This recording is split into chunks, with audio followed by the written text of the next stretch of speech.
August 4th, 1962. Los Angeles, the Brentwood District, 5th Helena Drive, house number 1230. A heavy, stifling silence hangs in the air, the kind typical of California nights when the ocean breeze fails to reach the hills. A light is on in the bedroom. It is always on. She has been afraid of the dark ever since childhood, since the time when her foster parents used to lock her in a closet. A woman lies on the bed. She is naked. Her hand convulsively grips a telephone receiver, as if she was trying to make one final call but never managed to dial the number. Or perhaps she did dial it, but on the other end of the line, someone simply hung up. The official report of the Los Angeles County Coroner will record the time of death, between 8:30 p.m. and 10:30 p.m. Cause of death: acute barbiturate poisoning. Probable suicide. The world will remember this as the tragedy of an exhausted star. Newspapers will write about depression, about pills, about unhappy love. But none of the reporters crowding behind the police tape the following morning will write the truth. The truth is that the body carried out by paramedics under the flashes of cameras was already an empty shell, a biological spacesuit. The woman named Norma Jeane Baker did not die that night. Her slow, methodical murder began exactly 16 years earlier, and the killer was not a person. The killer was an idea. The idea that a living, breathing, feeling woman could be taken apart like a machine. Unnecessary parts such as personality, intellect, and pain discarded, and then reassembled into a perfect consumer product. We are used to thinking of Marilyn Monroe as an icon, but if we look at the facts without the pink glasses of nostalgia, we will see the most brutal experiment in the history of show business. This is the story of how an industry created an artificial parasite and implanted it into the mind of a young woman.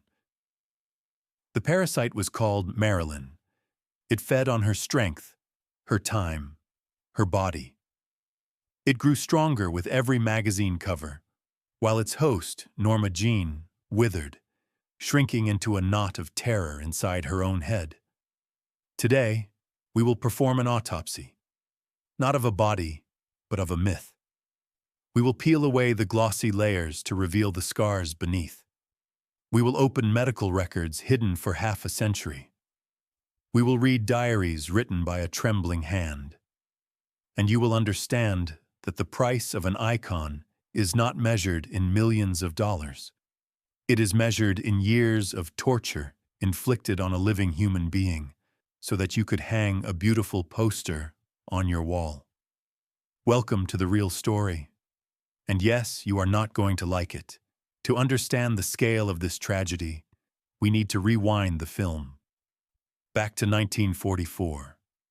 Forget diamonds and white dresses. Imagine instead the smell of machine oil, the roar of factory equipment, and dust hanging in the air. The Radio Plane Company factory in Burbank, California. Here, unmanned aerial vehicles known as OQ-2 drones are being assembled for the United States Army. Among hundreds of workers is an 18-year-old girl. Her name is Norma Jeane Doherty. If you had met her then, you would never have recognized the future screen goddess in her. She was cute. That is the most accurate word. Curly chestnut hair, a slightly imperfect bite, the strong build of a girl accustomed to physical labor. She inspects parachutes and sprays fireproof lacquer onto aircraft fuselages. She laughs loudly and openly. She has a husband, a merchant marine sailor, and she dreams of a small house and children. She is normal. She is alive. But in Hollywood of the 1940s, being normal was a death sentence. The industry of that era was not looking for actresses. It was looking for raw material. The studio system, the so-called star system, functioned like a giant meat processing plant. It took people and turned them into attractive canned goods with labels. The fateful turn came when photographer David Conover arrived at the factory to shoot propaganda photographs of women on the home front. He noticed Norma. The camera loved her. But when those photographs landed on the desk of Ben Lyon, head of casting at 20th Century Fox, he did not see a girl. He saw clay. The first meeting in Lyon's office marked the beginning of the end for Norma Jeane. This was not a conversation about talent. It was an inspection of merchandise. Lyon, an experienced cynic, delivered his verdict immediately. The source material was promising, but required a complete overhaul. "Your name," he said, grimacing as if from toothache. "Norma Jeane Dougherty. It sounds like a diner waitress from Oklahoma. Nobody will pay money to watch a Norma Jeane." At that moment, the first act of violence was committed: the erasure of identity. She was told to choose a new name, the way one chooses a pedigree dog's nickname. Lyon recalled Marilyn Monroe, a Broadway star of the 1920s who had died young and tragically. "Marilyn," he said. "It sounds soft, sexual, 2 letters M." Norma suggested her grandmother's surname, Monroe. That is how the name was born, but a name needs something to be worn on. And Norma Jeane's body did not fit. Today, plastic surgery is commonplace. In the late 1940s, it was a realm of risk, pain, and experimentation. Stars did not openly undergo procedures. It was guarded like a state secret. But creating Monroe required radical measures. Medical records sold at auction in 2013, along with the recollections of Hollywood surgeons, reveal a battlefield map drawn across Norma's face. The first problem was provincialism. Norma had what is known as a widow's peak, a triangular hairline at the center of the forehead. To studio executives, this signaled simplicity. The ideal face required a high, open, aristocratic forehead. The solution was electrolysis. This was not the laser hair removal you know today. It was medieval torture. A thin metal needle was inserted into each individual hair follicle. An electric current was then applied, killing the root.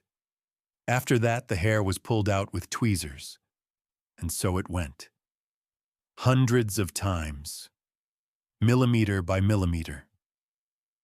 Norma endured this for months.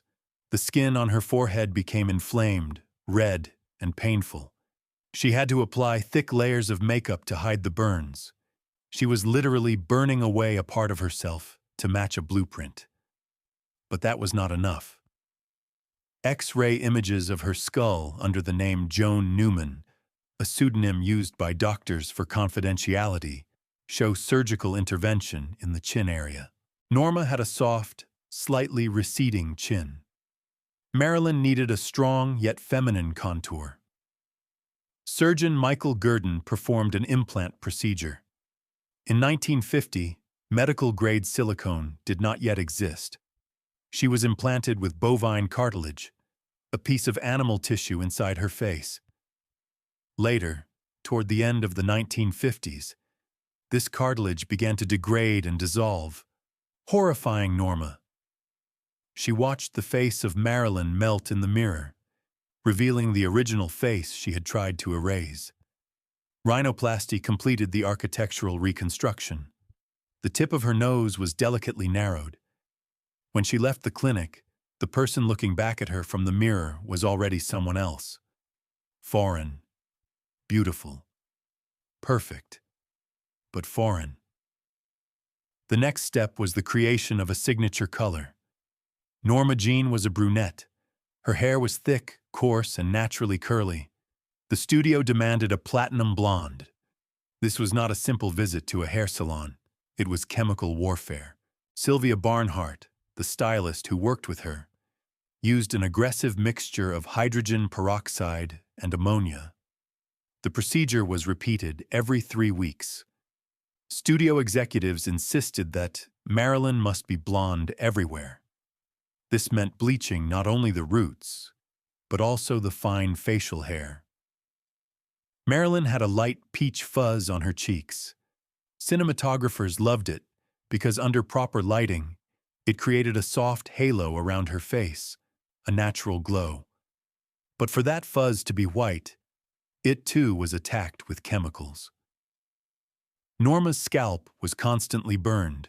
Her hair became brittle like dry straw. By the end of her life, she often wore wigs or complex hairpieces because her natural hair could no longer withstand the damage. Pain became her permanent companion.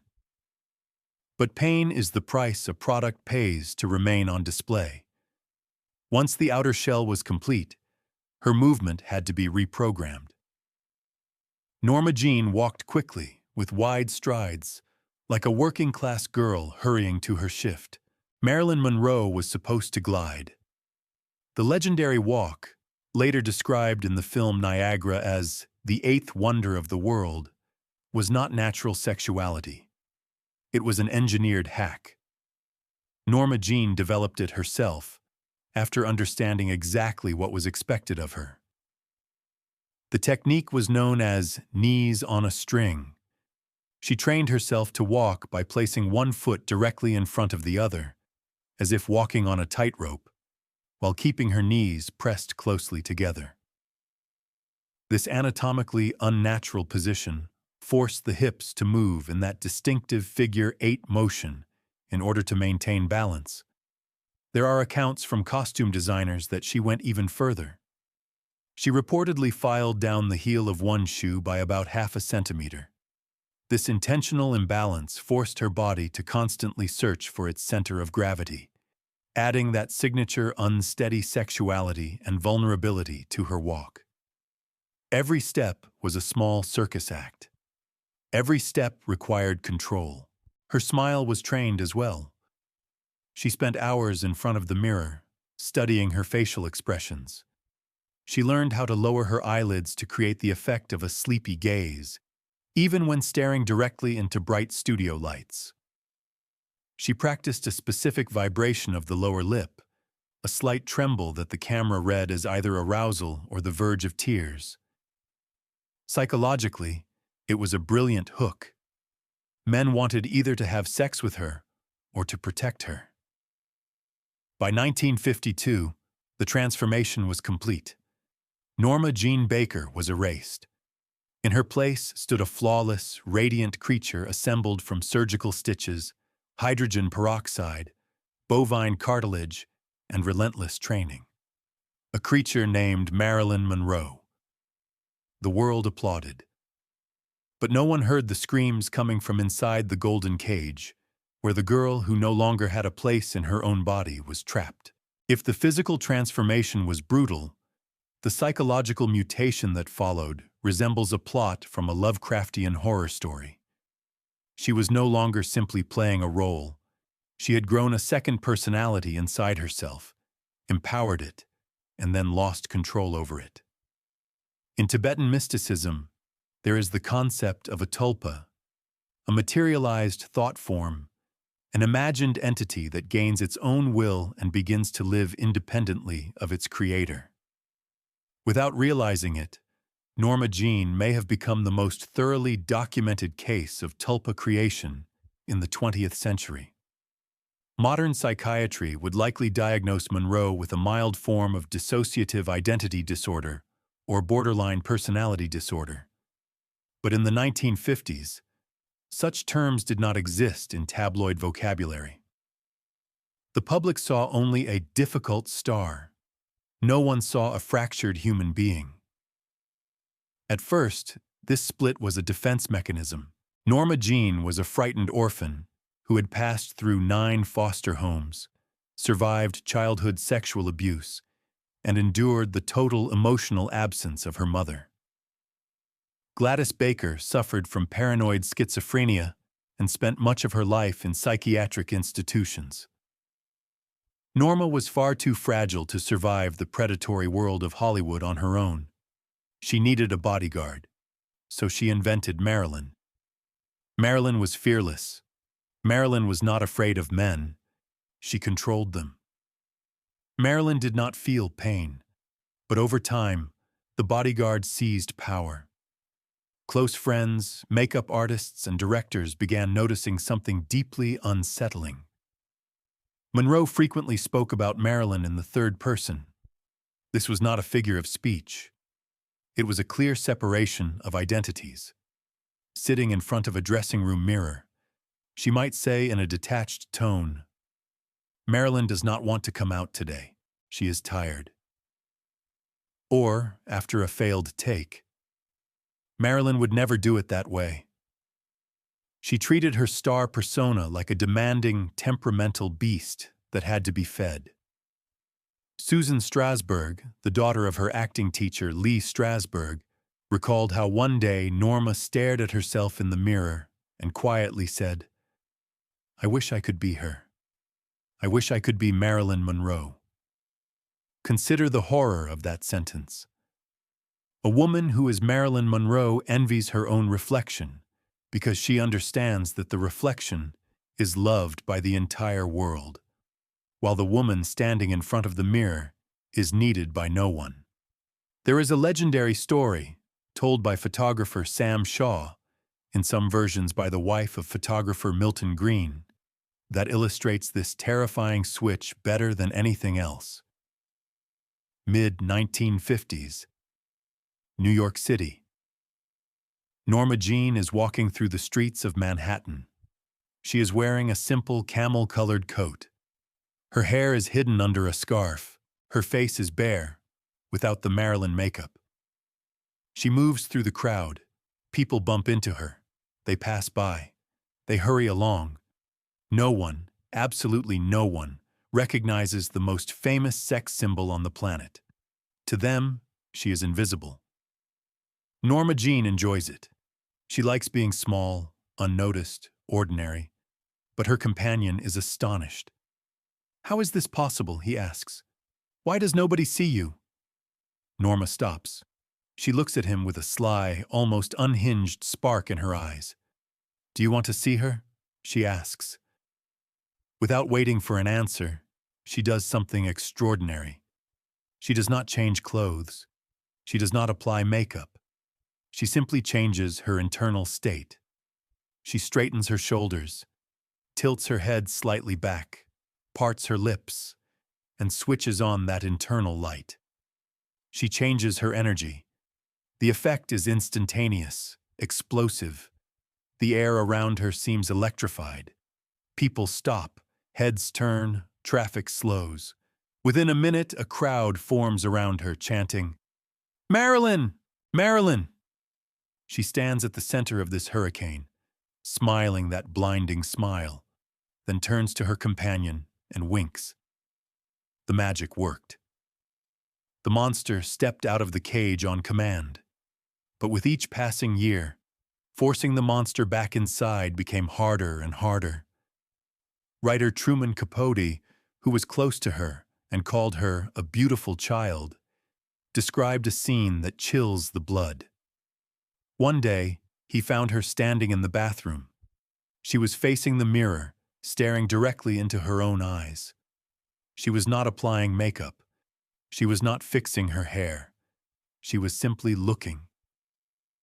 When Capote asked what she was doing, she answered, "I am looking at her." She was searching the reflection for signs of Norma Jeane, but saw only the mask that had grown into her face. This produced a profound identity crisis. In her diaries, later published under the title Fragments, she writes in short, broken lines filled with pain. Her handwriting jumps across the page, mirroring her inner state.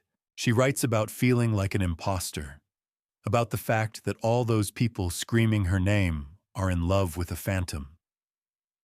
"I belong to the public and to the world not because I am talented or beautiful, but because I never belonged to anything or anyone," she writes in her autobiography. Marilyn had become a parasite.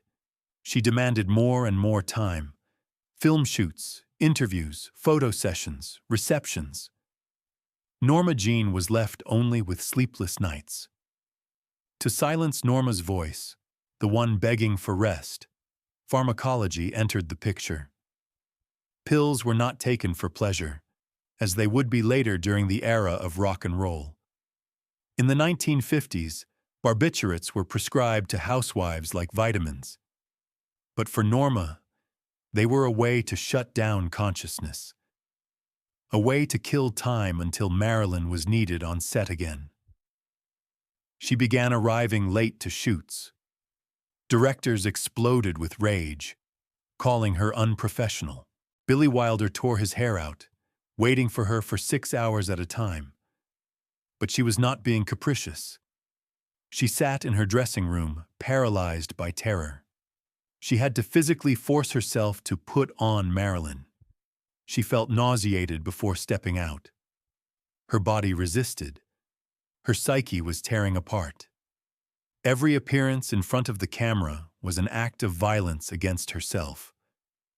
By the end of the 1950s, the dissociation reached its peak. Norma Jeane had nearly vanished. She appeared only during episodes of deep depression. The rest of the time, the body was controlled by an artificial intelligence named Marilyn Monroe, programmed to smile even when the heart was broken. And it was precisely at this moment, when her identity was most unstable, that men entered her life who believed they loved her, but in truth, wanted to possess a brand. The greatest lie Hollywood ever sold you sounds like this. Marilyn Monroe was a cute little fool, a charming, empty shell, a woman-child whose mind was as light and airy as her skirts. This lie was commercially necessary. If the public had known the truth, the sexual fantasy would have collapsed. No one wants to fantasize about a woman who is smarter than they are. No one wants to see existential despair worthy of Dostoevsky inside a toy. But facts are stubborn things, and the facts tell us that Marilyn Monroe was not merely intelligent. She was an intellectual giant trapped in the role of an idiot. And that dissonance caused her almost physical pain. Let us turn to dry numbers. According to various estimates, Marilyn Monroe's intelligence quotient ranged from 163 to 168 points. To put this into context, the intelligence quotient of John Kennedy, President of the United States of America, was estimated at 129 points. Albert Einstein, around 160. Bill Gates, 160. She was not just not stupid. She belonged in the category of giftedness, or even genius. The legendary rumor of an affair with Einstein, while lacking physical proof, did not arise from nothing. They certainly knew one another and exchanged letters. Shelley Winters, Monroe's roommate in her early years, recalled how they once made lists of men they would like to sleep with. Marilyn's list did not include handsome movie stars. It included Arthur Miller and Albert Einstein. She was aroused by intellect, because she herself was desperately searching for an equal mind. When Monroe died in 1962, officials conducting the inventory of her estate expected to find mountains of cosmetics, fur coats, and jewelry. All of that was there. But the greatest treasure, occupying most of the space in her home, was something else entirely. Books. Her personal library contained more than 400 volumes, and these were not fashionable paperback novels. It was a collection that would make a literature professor envious. Among the authors were James Joyce, Fyodor Dostoevsky, Marcel Proust, Gustave Flaubert, Sigmund Freud, Anton Chekhov, Bernard Shaw, and John Steinbeck. There is a famous photograph taken by Eve Arnold. Marilyn is sitting on a playground, wearing shorts, reading Ulysses by James Joyce. For years, cynics claimed it was a staged shot. "Look," they sneered, "the blonde holding a smart book. How funny." But Eve Arnold later told the truth. We were working, she said, and I asked her what she was reading. She told me she kept Ulysses in her car and had been reading it for a long time. She said she liked the sound of the text and that she read it aloud to herself to understand the meaning. Think about that. Ulysses is one of the most complex books in the history of literature, built on a stream of consciousness. Even professional philologists struggle with it. Norma Jeane, who never even completed a formal high school education, was intuitively forcing her way through this text, searching for answers to questions about her own fractured psyche. She adored Russian literature. She dreamed of playing Grushenka in The Brothers Karamazov. She felt a kinship with Dostoevsky's characters, humiliated, broken, standing on the edge of madness, yet possessing vast, all-consuming souls. In her letters, she discussed Freud's ideas of psychoanalysis with deep understanding. She analyzed her own trauma not as a victim, but as a researcher. In the mid-1950s, she made a move that was unthinkable for a star of her level. She broke her contract with 20th Century Fox, abandoned Hollywood, and moved to New York. Why?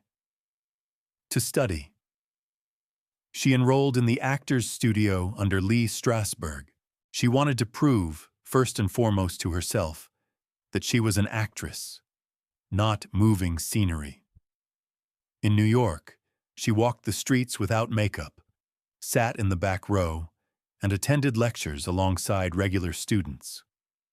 Lee Strasberg, the legendary teacher who trained Marlon Brando and James Dean, said of her, "I have worked with hundreds of actors, but only 2 of them possessed absolute natural radiance of talent.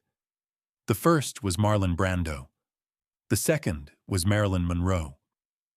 Strasberg was not a man who gave compliments lightly. He was a brutal teacher. He used the method of emotional memory, forcing actors to relive their most traumatic experiences in order to produce the required emotion on camera. For Norma Jeane, whose entire life was one continuous trauma, this method was effective and devastating. He tore open her old wounds without caring how to stitch them back together. She proved that she could act drama. The film The Misfits, her final completed work, became a cry of the soul. In it, she essentially played herself, a fragile, broken woman. But Hollywood did not need that. The tragedy of her intellect lay in awareness. If she had been stupid, she could have been happy. She would have lived inside illusions, enjoying money, male attention, and the glow of the spotlights. Stupidity is anesthesia. But Norma Jeane was too intelligent. Her high intelligence quotient worked against her. It allowed her to see her position with crystal clarity. She understood that the studio was using her. She understood that men saw her as a trophy. She saw the falseness behind journalists' smiles. She read contracts and saw how she was being robbed. Monroe earned several times less than her male co-stars, and sometimes even less than her makeup artists. Imagine this daily hell. In the morning, you read Rainer Maria Rilke and reflect on loneliness and death. During the day, you arrive on set, where a director screams at you, "Do not think, sweetheart. Just show your breasts and smile. Give me that stupid blonde face." And you do it. Because you are a professional. Because you are bound by contract. And in the evening, you return home, wash off the makeup, and realize that the entire world considers you an idiot. Arthur Miller, her third husband, an intellectual and playwright, was initially enchanted by this contrast. He called her a poet on a street corner. But in the end, even he could not withstand the weight of her intellect multiplied by her pain. He expected to find a muse. Instead, he found a mirror that reflected his own imperfections. In his diaries, which she later found and read, another devastating blow, he wrote that he was ashamed of her in front of his intelligent friends, that she seemed to him like a child. This finished her. Marilyn Monroe's intelligence was a searchlight turned inward, and what she saw there, emptiness, fear, the consequences of violence, was unbearable. A smart person in prison suffers more than one who does not understand what freedom is. Marilyn Monroe spent her entire life in solitary confinement, the walls covered with her own smiling photographs. In relationship psychology, there is a concept called object love. It is when you love not a human being with all their cracks and complexity, but the function they serve in your life. Norma Jeane's tragedy was that she was the most desired object on planet Earth. Millions of men dreamed of spending a night with her. Hundreds of wealthy and powerful males wanted her beside them at receptions. But no one, absolutely no one, wanted to wake up next to Norma Jeane. And that awakening was always a disappointment. Instead of a cheerful, compliant sex bomb, they discovered a frightened woman without makeup, swallowing pills by the handful, crying at night, and searching for a father figure in anyone who showed her even a trace of warmth. January 1954. The wedding of the century. The greatest star in Hollywood marries the greatest baseball player in America.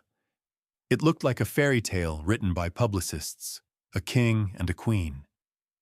But reality was far from glossy photographs. Joe DiMaggio was an old-school Italian conservative. He had finished his career and wanted a quiet life. He wanted a wife who would stay home, cook lasagna, and give birth to children. Instead, he got a woman who belonged to everyone except him. DiMaggio loved her. That is undeniable. But his love was suffocating, possessive, and ultimately violent. He could not accept that other men were looking at his property. The climax of this drama came on the night of September 15, 1954, New York City. The filming of The 7-Year Itch. That scene. Marilyn stands on a subway grate. A train roars below. A rush of air lifts her white dress, revealing her legs and underwear. For cinema history, this is a canonical moment of freedom and playfulness. For Norma Jeane, it was work. For Joe DiMaggio, it was public humiliation. Thousands of spectators and reporters were present. When the dress flew up, the crowd of men whistled and shouted. DiMaggio stood to the side. Witnesses described his face as a mask of pure rage. He heard the crowd undressing his wife with their eyes. Later, in their room at the St. Regis Hotel, a terrifying scene unfolded. The screams were heard in the corridor.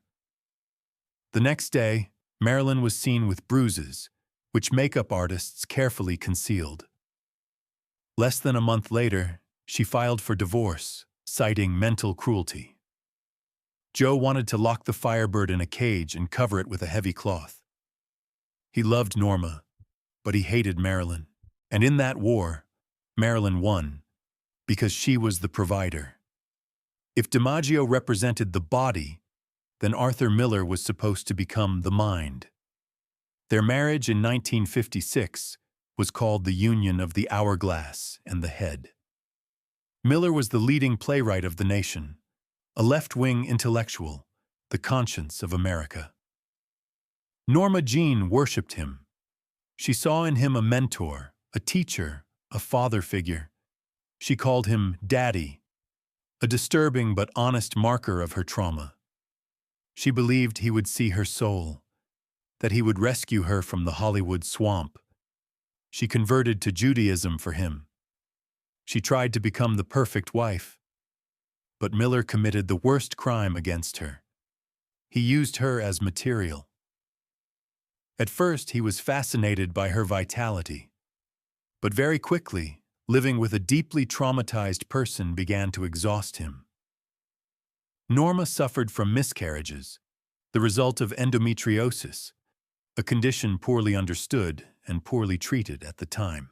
Each lost pregnancy plunged her into black depression. Miller could not cope. He began to withdraw. One day, she found his diary lying open on the table. What she read there finally broke her spine. Miller wrote that he was disappointed in her, that he was ashamed of her in front of his friends, that she was not the muse he had imagined, but merely a capricious child in some translations, a bitch dragging him down.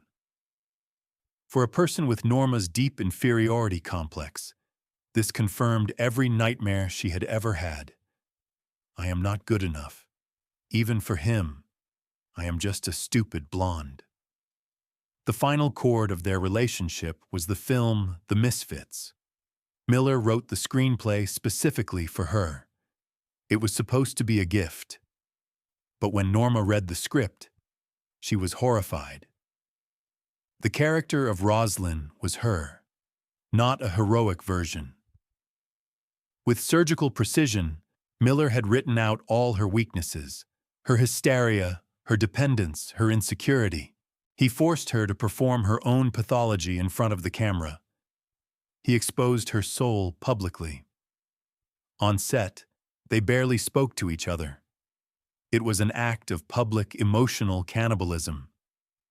The writer consumed his wife to produce a strong text. Volumes of conspiracy theories have been written about Monroe's relationship with John and Robert Kennedy. Whether intelligence agencies removed her or not is a question for another story.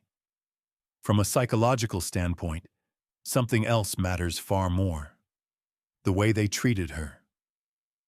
For the Kennedy clan, the American aristocracy, she was the ultimate trophy, a passing banner.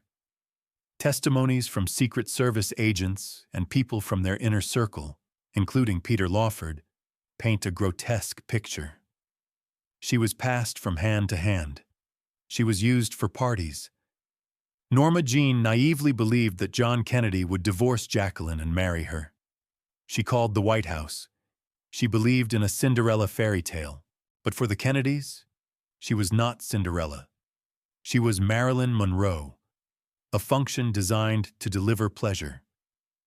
The famous performance of Happy Birthday, Mr. President, on May 19, 1962. Do not watch this footage as a triumph. Watch it as agony. She walks onto the stage at Madison Square Garden. She is drunk or under the influence of substances. She was late. She was barely allowed to go on. She drops the white fur coat, remaining in that infamous naked dress, covered in rhinestones. The dress was so tight, it had to be sewn onto her body. There was nothing underneath it. She stands in front of 15,000 people and sings a birthday greeting to her lover, who is seated in a box next to his wife. She sings with such breathy intimacy, such exposed sexuality, and at the same time such desperate pleading for love, that it borders on obscenity. This was an act of total submission.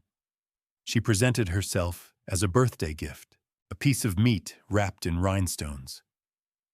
After this performance, Kennedy distanced himself from her. The gift had been unwrapped, used, and had become toxic. Her calls stopped being answered. By the summer of 1962, Norma Jeane was alone. DiMaggio was in the past, though he turned out to be the only man who truly loved her. He collected her from psychiatric clinics when everyone else turned away, and he organized her funeral, barring the entire Hollywood crowd from attending. Miller betrayed her intellectually. The Kennedys used her physically and discarded her. She was the most famous woman in the world, and in her phone book, there was no one she could call just to talk as a human being, not as a star. Emotional cannibalism was complete. All that remained of Norma Jeane were bones. The predators were full. Only one thing remained: to dispose of the body. On August 4, 1962, the heart of Norma Jeane Baker stopped, But the brand Marilyn Monroe went public at that exact moment. For the corporate machine, her death was not a tragedy. It was a relief. Dead Marilyn turned out to be the perfect asset. She no longer arrived late on set. She no longer aged. She no longer demanded contract renegotiations. She no longer called producers at 3 a.m. in hysterics. She froze in eternal perfection as a 36-year-old beauty. From that moment on, the most cynical chapter of human exploitation the world has ever seen began. A chapter that is still ongoing right now, as you read this text. The tragedy of her legacy began with her will. Marilyn, who spent her entire life searching for family, left most of her estate and, more importantly, the rights to her image to her acting teacher, Lee Strasberg. She believed he would handle them wisely, but when Strasberg died, the rights passed to his second wife, Anna Strasberg, a woman who barely knew Marilyn. It was Anna Strasberg who turned the name of the dead actress into a licensing machine. She began selling Marilyn's face on everything: lighters, t-shirts, mugs, even dog food. Later, the rights were sold to the company Authentic Brands Group. Today, Marilyn Monroe is a corporation. It regularly appears on Forbes lists of the highest-earning dead celebrities, generating millions of dollars every year. That money goes to people who never once looked her in the eyes. Norma Jeane died in debt. Her ghost generates billions. Nothing illustrates the world's attitude toward Monroe more vividly than the story of her dress. That same naked dress by Jean-Louis, the one she wore while singing for Kennedy. It was not just a dress. It was a second skin. It was designed to create the complete illusion of nudity, covered only in a dusting of rhinestones. It was an intimate artifact of her humiliation and her triumph. In 2016, the Ripley's Believe It or Not museum purchased it at auction for $4.8 million. It became the most expensive dress in history. But even that was not enough. In 2022, Kim Kardashian decided to wear it to the Met Gala. Consider the symbolism of this act. A modern reality television icon, self-created and hyper-commercial, literally steps into the skin of a dead legend for 10 minutes on a red carpet. The dress did not fit Kardashian. It was pulled and strained. The 60-year-old fabric cracked. After the event, photographs of damage appeared online. Torn seams, missing rhinestones. The world was outraged. But that outrage was hypocritical. We ourselves created a culture in which Monroe's body is public property.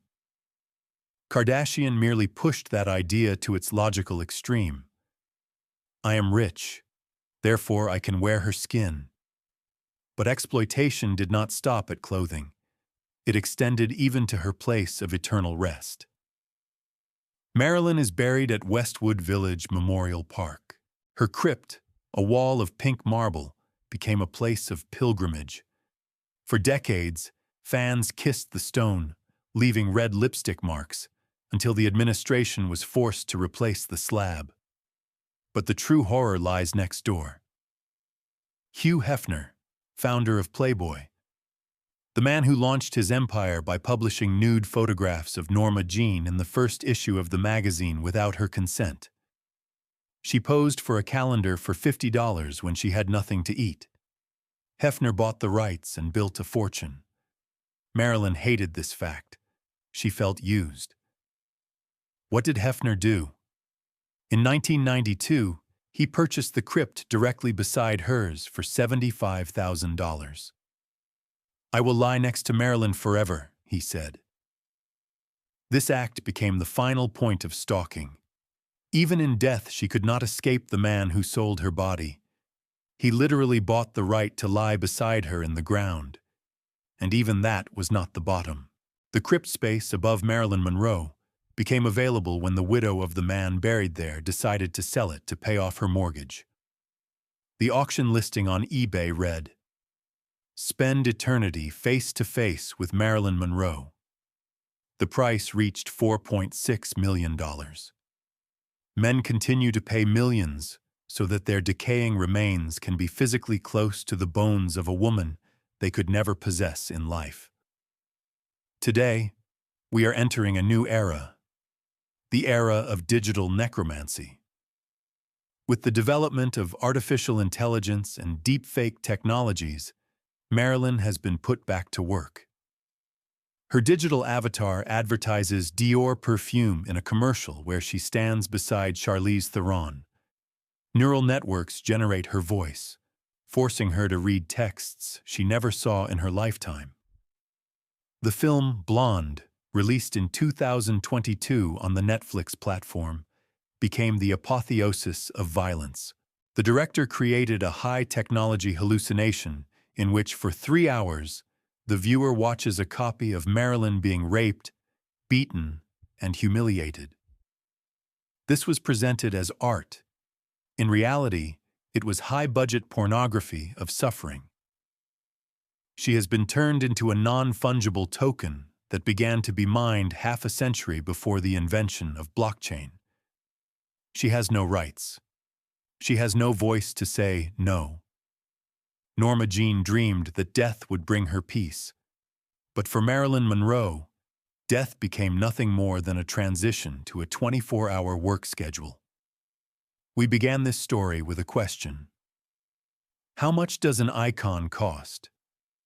The price of the Marilyn Monroe icon is not $4.8 million for a dress, and not billions in box office revenue. The price is one human life, ground into dust. It is the shattered psyche of a girl who simply wanted to be loved, but received worship instead of love.